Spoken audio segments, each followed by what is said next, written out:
Last week and the week before, Tommyknockers knocking on my door. My God, you guys. Y'all want to get high?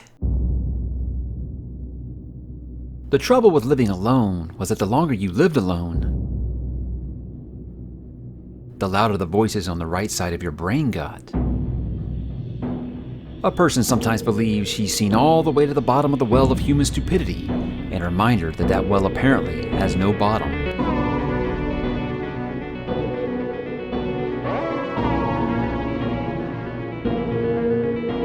All the intelligence and determination in the world cannot create art without a bit of talent, but intelligence and determination can create some great forgeries. And sometimes simple human contact had a way of fulfilling her even when she did not know she needed to be fulfilled. There's a big difference between being good at what you do and being smart about what you know. Boring and unpleasant did not mean a task was unfruitful, a fact that a lot of people seem not to know or to willfully ignore. And happiness is the exact opposite of sadness, bitterness, and hatred. Happiness should remain unexamined as long as possible. But insanity is refusing to go down certain paths of speculation, even though the logic is there. And that voice inside her, very deep inside, not coming from the right side of her brain, but perhaps from the very root of her mind, screamed in terror. No one gets taken that doesn't want to get taken.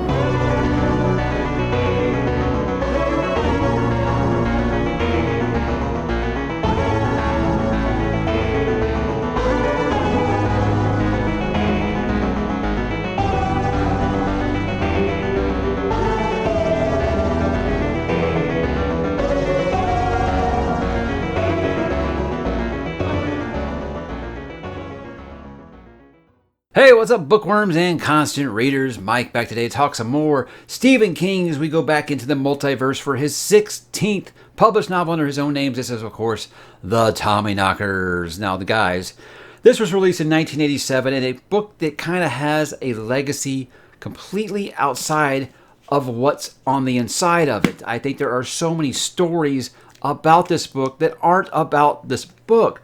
And I think it's because this is not only the last book before King got sober, I believe that this is the one that caused the intervention for him. I think his wife Tabitha read this and she was like, look, cut the shit. It's either the drugs or your family. Pick one, because this is too far. I really feel like this is kind of the one where it was like that. And, you know, I look back to it in 1993 when I had my great awakening, as I like to tell you guys. You can learn about there. I don't want to keep regurgitating it. I think that at the time I was excited when I was catching up with these, and when I was reading, I was like, Stephen King doing science fiction? Hell yes, right? No, not at all. So without further ado, guys, let's get into what is this book about, and that is a good damn question. While walking in the woods near the small town of Haven, Maine, Bobby Anderson stumbles upon a metal object she's found buried in the woods near her home and becomes obsessed with digging it up.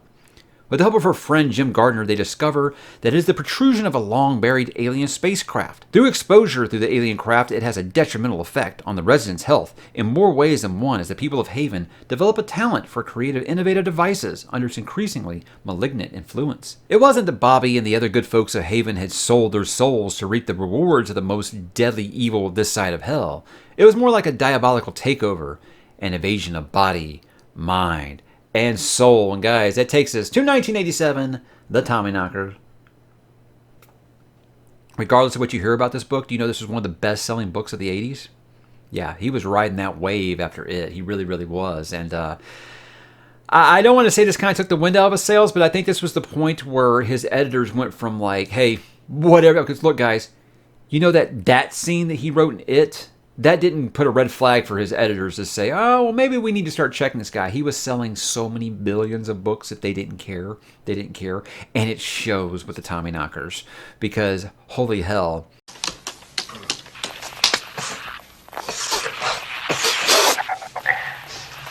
The editor definitely was taking the day off when this one flew by. But guys, there is some good stuff in this book. Let's talk about what makes it good or bad. I think there are some really really good ideas in this book. There really are. I mean, we all kind of know the concept of an owl ship buried in the ground.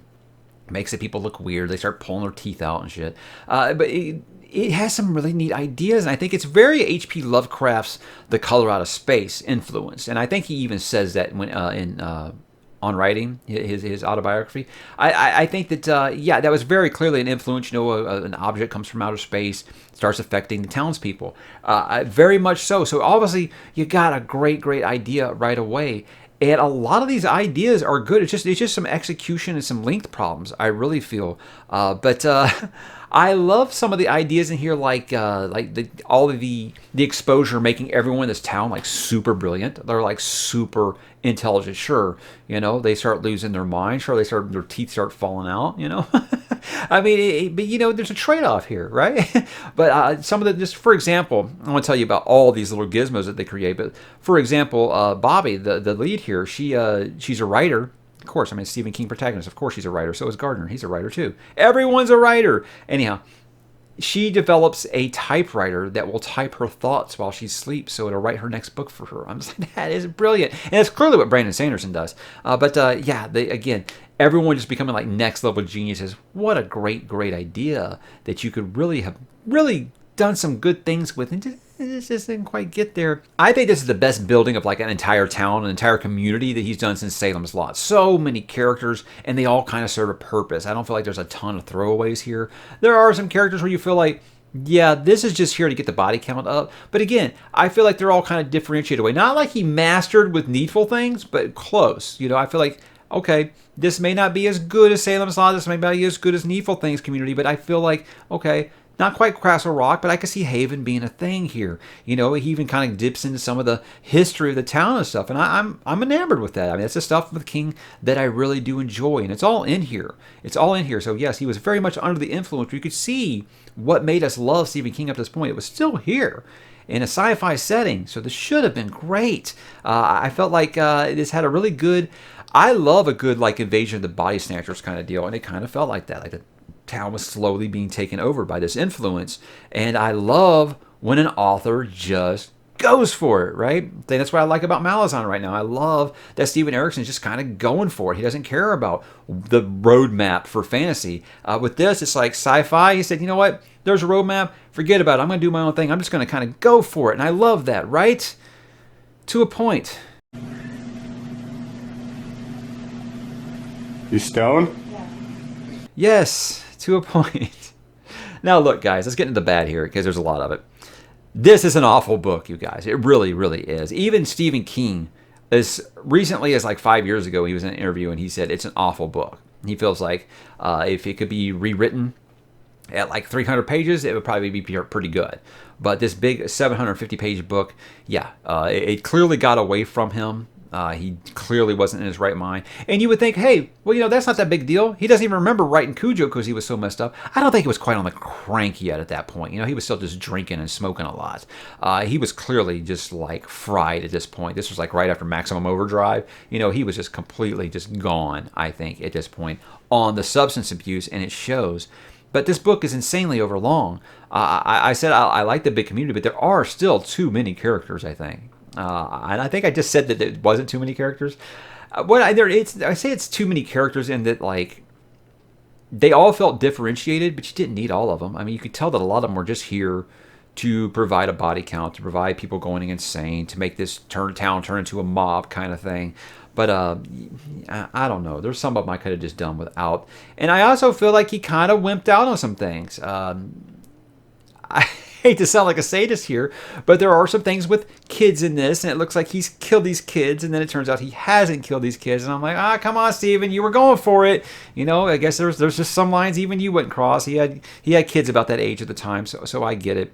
But I talked about the Lovecraft influence, and that means tentacles, right? And the tentacles scene in this, it goes too far. Real fucking high. Okay. It goes way too far. Cocaine's a hell of a drug. Literally 75% of this book is people digging. Okay, nothing happens for most of this book. It's amazing how much nothing happens in this book. It's just digging and nothing happening, just paranoia and teeth falling out. And oh my God, there's like a 30-page rant in this book in a drunken stupor by Guard where he just complains about Chernobyl. And King has always kind of touched on the political events of the time. Yes, he has his own slant, and that's fine. He can do that. He's a well-respected author. He can do whatever he wants. He's always kind of done this, and I've always just kind of like rolled my eyes and moved on. This is the first time where it's like, this is going on for way too long. I mean, really, are we really doing this for 30 pages, Stephen? And it's just too much, and it's not entertaining to read. Just like when he has Guard reciting his poetry, and I'm like, know your strengths, buddy. This ain't it. I don't know. And then guys, I talked to my wife about this one when I was doing my reread. Yes, this was my second reading of this, by the way. I read it in 2019, right before I read. This was the last book I read before I started Wheel of Time, which was right before I started this channel. So it's still really fresh. I can't believe I've read this book twice in my lifetime now. But the thing that really got me is he must have just gotten interested in the female cycle or something. Now, I've talked about with fantasy authors about how like they can't write a sex scene, and I wish they would quit obsessing over women's cycles, right? It's just something that's like, it's not your strength, guys. Stop doing it. Well, not only does Stephen do that in this, but every woman in this town has her period at the same time for like a month straight.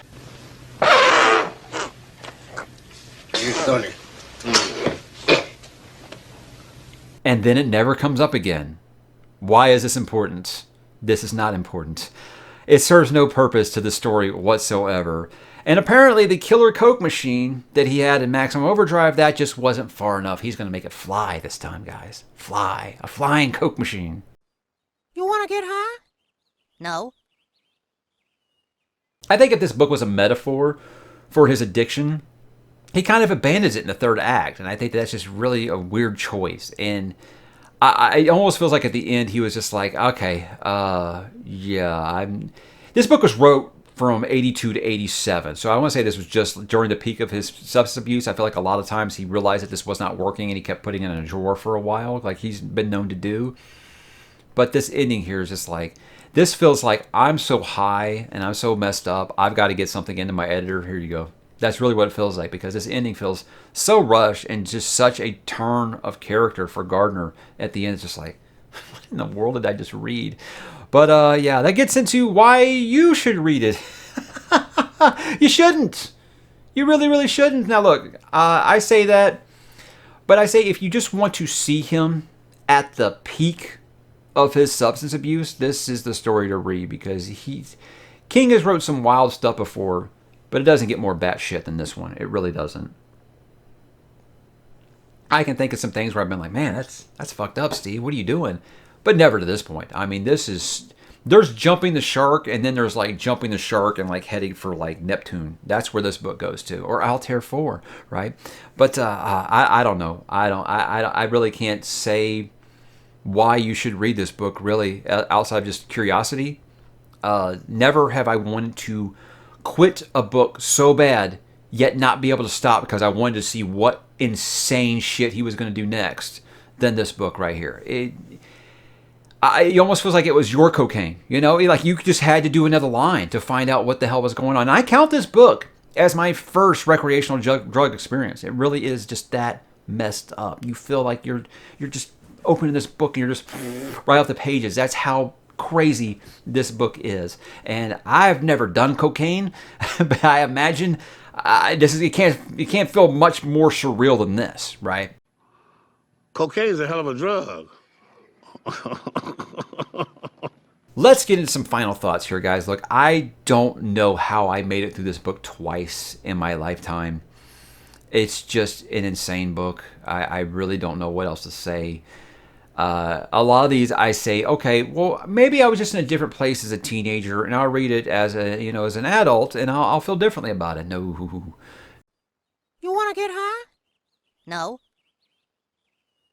No, I think the experience was actually, I was still so much on the Stephen King high as a teenager that I think I just kind of like let this one slide under the rug and just moved on to the next one. Didn't think much about it. this time, I was doing my great Stephen King reread at the time, and this was the book that slowed it down. That's how much this book just frustrated and annoyed me.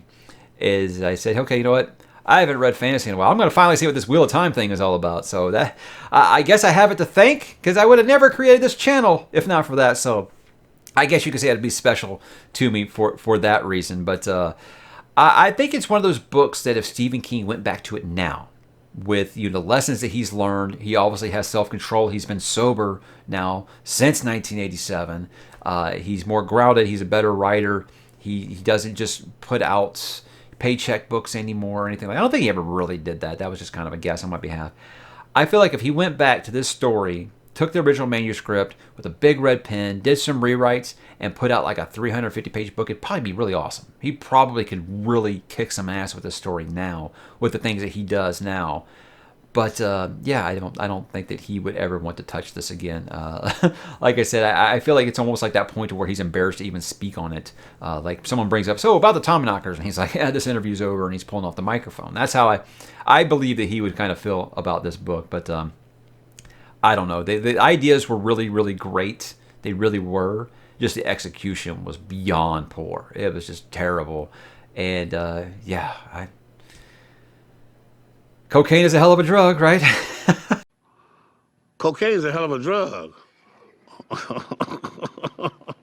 So I'll be interested to see if this James Wan movie, this adaptation, one, if it ever even gets off the ground, and two, if it does, if he does some of these, like I said, I feel like there's a good idea. I think that this could be a really solid, like, hour, 45-minute movie if they just really streamline it, cut some of those characters down, and just kind of deal with, like, the next level abilities that some of these people, townsfolk, get and things like that, and just take a lot of the crap out and kind of streamline the digging, I think that would probably help quite a bit. Now, guys, as you can tell, it very much was a miss for me. Like I said, the only reason I read it a second time is I thought, hey, maybe it'll be different at this age. I can't recommend it, but I do say that if you really are curious, knowing these things up front might actually help you enjoy it more. I don't know. I've never met a person who says, you know what, that's a top 5 Stephen King book for me. At least not if they weren't trolling. So if there is out there, that's cool.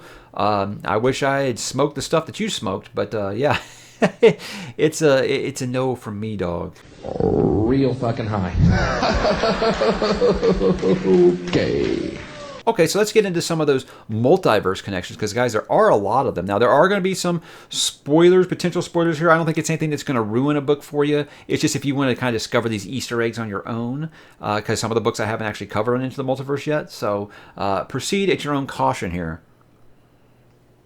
First up is The Stand. Now, this is the 1990 revised and uncut edition. It isn't in the original one. But a character does mention that woman who writes his books up in Haven. He is talking about Bobby in this. And you have the Talisman. I talked about this when I reviewed the Talisman, in that the person on the beach that Jack, not Jake. I get Jack and Jake confused because of Dark Tower. Jack was talking to a character on the beach. It turns out that character was Guard, and you see it from his point of view in this one. That's a really, really cool multiverse connection, just continuing to build his world in a way. Although there's some who speculate, hey, this is a different Path of the Beam that wasn't the same version of Guard, but that's always just, take that for however you want. The Dead Zone. Both Johnny Smith and Greg Stilson are mentioned by name in this one, so these are very real characters. And then there's David Bright. He was the reporter who was kind of pushing Johnny in the Dead Zone. You do have Ev Tillman trying to get him to come to Haven here to investigate all the crazy shit that was going down, and so he does actually make an appearance here. Then you got It.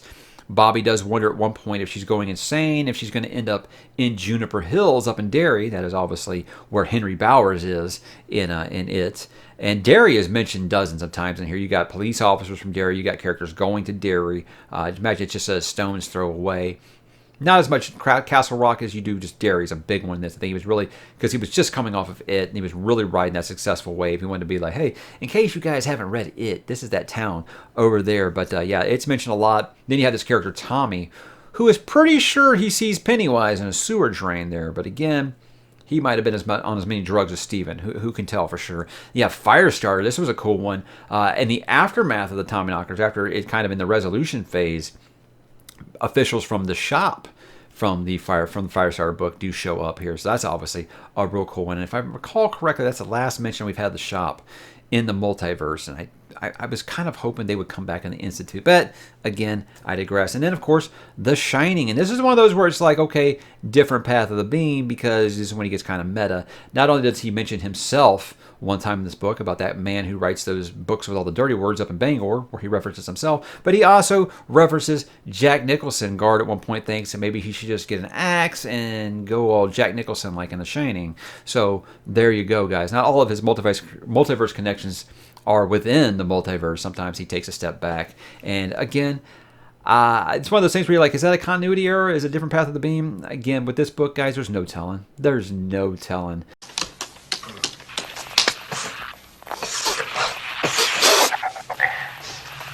And it shows a lot in the dark half, which comes up next, of how much in the clouds his head was with this book. So yeah, high as a kite isn't always going to be the great thing. You know, he always said that he in a lot of the books that I've read, is he said that he was afraid that if he got off of the sauce and got off of the powder, that all of his good ideas were going to run out. And he's also said he believes that was just an excuse to keep doing it.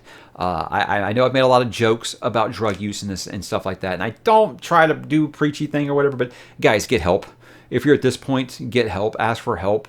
You know, if you know someone like this, have an intervention, guys, because this definitely was the book that was a cry for help. So I'm definitely not poking fun at that. Substance abuse is a very, very real problem. It really, really is.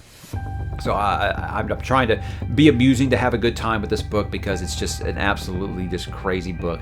But again, I'm not trying to upset anyone who might have suffered from substance abuse or anything like that, just because I haven't. So I want to get that out there and let you guys know that I'm definitely not trying to be a jerk about these things. So guys, Tommyknockers, did you read it? Did you think it was batshit insane like I did? Drop in the comments and let me know, and I will talk to you there.